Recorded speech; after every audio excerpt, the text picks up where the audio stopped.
जी अज दी साडी video specially परदेसी लोगों वास्ते है।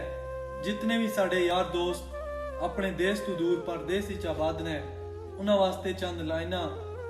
शायर के लिखदा है कि परदेस दा नाम बड़ा सौखा आई, परदेस दा नाम बड़ा सौखा आई, परदेसी थी पता तां लगसी। ओ साडे वांग किसे दी याद दे विच कुट जहर दा पी पता तां लगसी।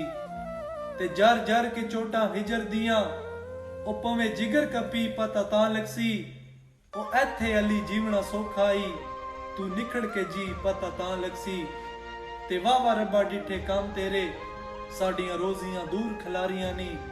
किधरे एक दाना किधरे दो दाने, किधरे मुट्ठियां बार खलारियां नी। ते असां वांग मामूलियां दे देश छड़े ओ कूंजा वांग उडारियां मारियां नी। ओ लोकी घरां विच बह के आराम करदे ते साडियां नित परदेस तैयारियां नी। ते लै सजना असी टुर परदेस चले, लै सजना असी टुर परदेस चले। ओ किसे गैर नू यार बनावी ना, हरचे तेले दी जे तैनू लोड़ पवे हथ लिखदियां यार शर्मावी ना। ते चिट्ठी लिख के पावी डाक खाने, किसे गैर दे हथ फड़ावी ना। ओ जिंदे रहे ते मिलांगे लख वारी, मर गए ते दिलों भुलावी ना।